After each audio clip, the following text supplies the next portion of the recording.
हरे राम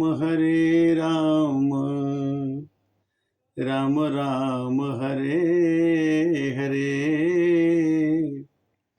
हरे कृष्णा कृष्ण कृष्ण हरे हरे, हरे राम राम राम हरे हरे, हरे कृष्ण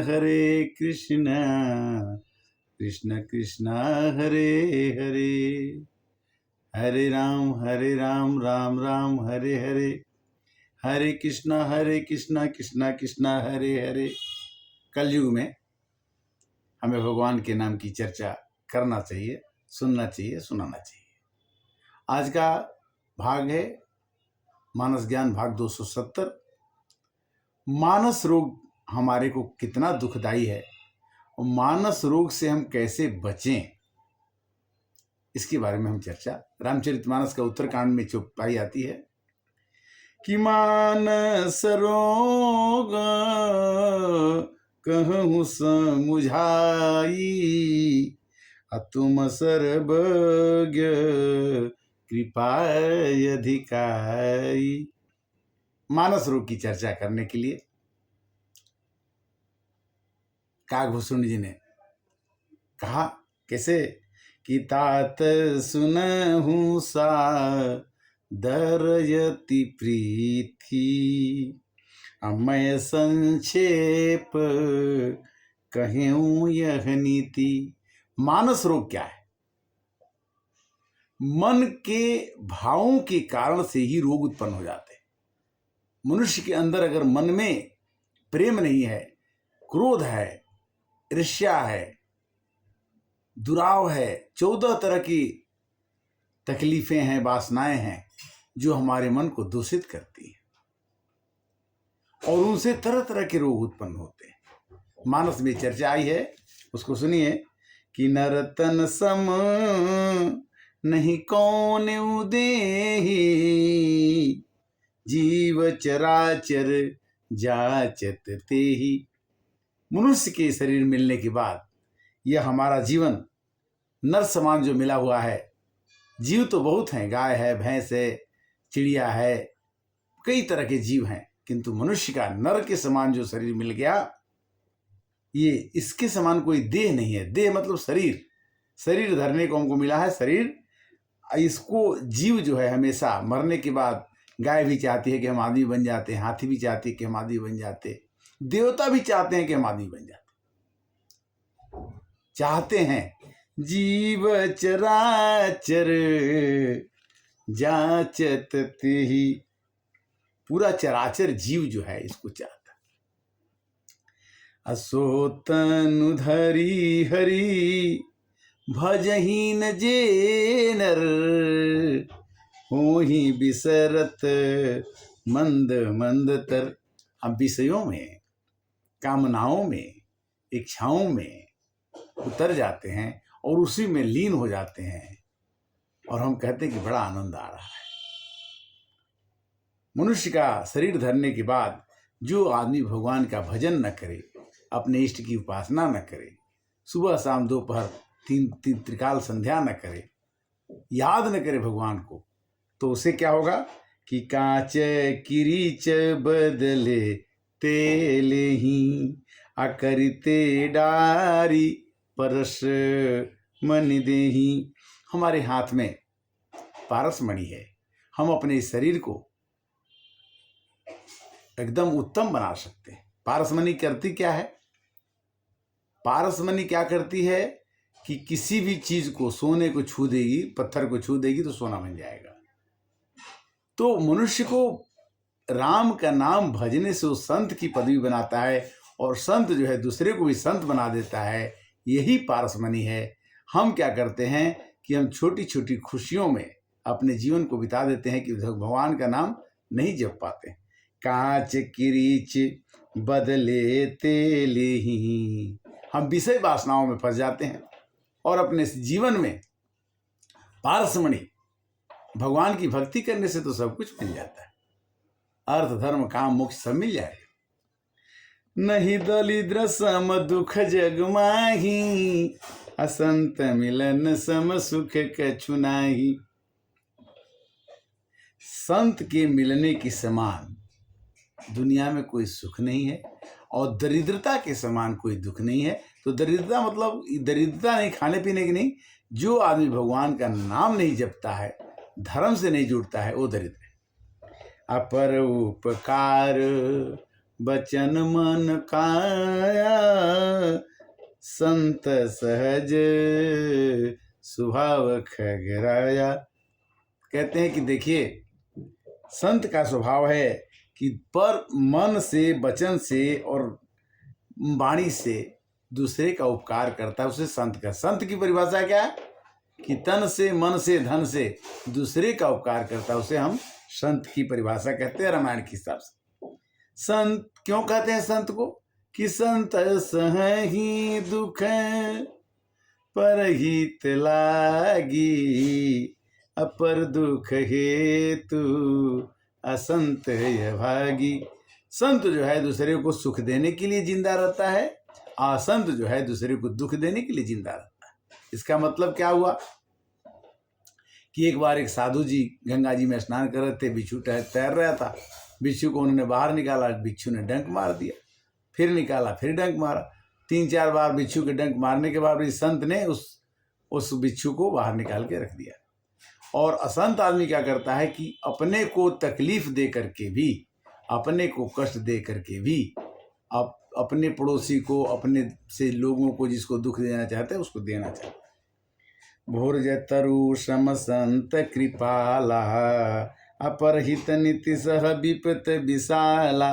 कृपालु संत भोज के वृक्ष के समान हैं, जो दूसरे के हित के लिए भारी विपत्ति सहते हैं, अपने खाल तक उखड़वा लेते हैं। मतलब पहले लोग भोजपत्र पर लिखते थे, तो भोजपत्र क्या होता था कि पेड़ की पतली सी खाल होती थी और उसको निकाल के लोग लिखते थे। भोज, पहले पेपर ना होता था, पेपर नहीं होते थे, भोजपत्र पर लिखा जाता था। तो वही कहते हैं कि सनई वखल पर बंधन करई, अखाल कढ़ाई विपत्ति सह मरई। एक सनई का पेड़ होता है जो पानी में साड़ने पर उसकी खाल निकल जाती है, उसका छाला निकलता है, उस छाला से रस्सी बनाई जाती है, उस रस्सी से हाथी को बांधा जाता है। तो कहता है, वो सनई कहता है कि मैं तो मर गया किंतु मैंने हाथी को बांध दिया। उसको इसी में खुशी होती है कि मेरे तकलीफ के बाद हम बड़े से बड़े आदमी को परेशान कर दिए। खल बिनु स्वार्थ पर उपकारी, अहिमूसक इव सुन उर्गारी। कहते हैं कि दुष्ट कैसा होता है? जैसे चूहा आप अच्छा करो चाहे बुरा करो, आपका नोट काट देगा, आपका सामान खराब कर देगा। सांप बिना कहे, बिना किसी तकलीफ के आपको काट देगा, डस देगा। तो खल बिनु स्वार्थ पर उपकारी, बिना किसी मतलब के। अहि मने सांप, मूसक मने मूस, किसी के दुश्मन बन जाते। पर संपदा विनाश न साही, अजिमि शशि हुईत हिम उपल बिलाही। दुष्ट उदय जग आरति हेतु, यथा प्रसिद्ध अधम गृह केतु। पराई संपत्ति को नाश करने का स्वयं नष्ट हो जाते हैं। जैसे ओला गिरता है, तो ओला गिरता है तो सोचता है कि हम फसल को खराब कर देंगे, किंतु ओला गिरने के बाद ओला भी तो खत्म हो जाता है, वो छोटा छोटा बर्फ भी खराब हो जाता है। जैसे खेती का नाश तो होता है ओले से, किंतु दुष्ट का उदय भी खत्म हो जाता है। प्रसिद्ध अधम ग्रह केतु उदय की भांति जगत के दुख को, दुष्ट जो है दूसरे को दुख देने के लिए ही उनका जन्म होता है। संत उदय संतत सुखकारी, विश्व सुखद जिमी इंदु तमारी। संतों का उदय सदा सुख के लिए होता है, जैसे चंद्रमा और सूर्य का उदय विश्व भर के सुख देने के लिए है। वेदों में अहिंसा परम धर्म माना गया है, पर निंदा के समान कोई पाप नहीं है। हर गुर निंदक दादुर होई, अजन्म सहस्त्र पावतन सोई। हरि का, भगवान का और गुरु का जो निंदा करता है वो मेढक बनता है। मेढक की बुराई क्या है कि मेढक जिस मुंह से खाना खाता है उसी मुंह से लैट्रिन भी करता है। तो इतना बड़ा पाप है कि हरि गुरु निंदक, भगवान की निंदा करने वाला और गुरु की निंदा करने वाला मेढक होता है और सहस्त्र जन्म, हजारों जन्म पाता है। अद्विज निंदक बहु नरक भोग करी, जग जनमई बायस शरीर धरी। और जो ब्राह्मण का निंदा करता है वो कौआ होता है और जग जनमई शरीर धरी, और इस तरह से कौए का शरीर धरता है। श्रुति निंदक जे सुर श्रुति निंदक जे अभिमानी, रौ रौ नरक परहिते प्रायनी। लूक संत निंदारत, मोह निशा प्रिय ज्ञान भानुगत। जो अभिमानी जीव देवताओं वेदों का निंदा करते हैं वो नरक में जाते हैं, और जो संतों की निंदा करते हैं उल्लू बनते हैं, जिन्हें मोह रूपी रात्रि में, रात उनको प्रिय होती है, रात में वो दिखाई पड़ता, दिन में दिखाई नहीं पड़ता। वो संतों की निंदा करने वाले उल्लू बन जाते हैं, और ज्ञान रूपी सूर्य निकलते ही उनका आंख से दिखना बंद हो जाता है। सबके निंदा जे नर करही, अते चमगादुड़ होई अवतरही। जो मनुष्य सबकी निंदा करता हो चमगादड़ होता, दिन भर लटका रहेगा, पेड़ के ऊपर लटका रहेगा, उल्टा, सीधा नहीं उल्टा, उल्टा लटका रहेगा। सुनहु तात अब मानस रोगा, अजय के दुख पावहि सब लोगा।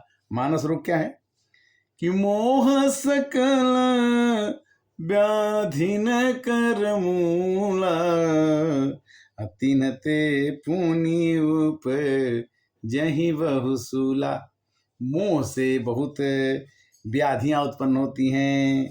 अकाम बात कपलो भय पारा, अक्रोध पीत नित छाती जारा। क्रोधी आदमी के छाती में जलन होता है और उसे हृदय की बीमारी हो जाती है। और जो काम बात, जो कामी होता है, जो वासना के प्रति रहता है, उसको कफ लोभ हमेशा घिरा रहता है। प्रीति करहि जो तीनों भाई, अब उपजई सन्निपात दुखदाई। बात, पीत और कफ तीनों एक साथ अगर आप मनुष्य को पकड़ लें तो सन्निपात रोग होता है, कठिनता से प्राप्त होने वाले लोग हैं। अभिषय मनोरथ दुर्गम नाना, ते सब सूल नाम को जाना। हमारे अंदर में जो मानस रोग, मन के अंदर से रोग उत्पन्न होते हैं, उस रोग से हम कभी छुटकारा नहीं पाते हैं। और ममता दादु कंड ईर्षाई, आहरस विषाद गरह बहुताई। ममता, अगर किसी से ज़्यादा ममता करते हैं तो मनुष्यों को दाद होती, खजुली। ईर्ष्या करते हैं तो खजुली होती है। हर्ष विषाद, गले के रोग, हर्ष विषाद हमेशा करते रहते हैं तो गले में रोग होता है, उसको घोंघुआ बोलते हैं। पराये सुख को देख करके जलते हैं तो उससे टीबी होती है, ट्यूबरक्लोसिस। दुष्टता और मन की कुटिलता, दुष्टता अगर अपने मन में रखेंगे, किसी के प्रति दुष्ट बनेंगे आप, तो आपको कोढ़ हो जाएगा, कुष्ठ रोग। अहंकार अति दुखद डमरुआ, दंभ कपट मद मान नेहरुआ। अहंकार करने से गठिया रोग होता है, और दंभ कमट मद करने से आपका नसों का रोग होता है, उसको नहरुआ रोग बोलते हैं, नसों में भेंस की प्रॉब्लम। तृष्णा उदर वृद्ध अति भारी, त्रिविदय सिना तरुण तिजारी। तृष्णा माने दूसरे को देख के जलने से, जलोदर, पेट बड़ा होना, जलोदर रोग होता है। और 3 प्रकार के इच्छा होती है, पुत्र, धन और मान। इस इच्छा से वो आदमी जलोदर रोग से दुखी होता है। अजुग विधि ज्वरम सरज विवेका, अकह लगी कहाँ कुरोग अनेका। मत्सर और अविवेक 2 प्रकार के ज्वर हैं। मत्सर करने से भी आदमी को ज्वर होता है, अविवेक करने से भी आदमी को ज्वर होता है। इस प्रकार हमारे मन से ही, हमारे शरीर से ही रोग उत्पन्न होते हैं।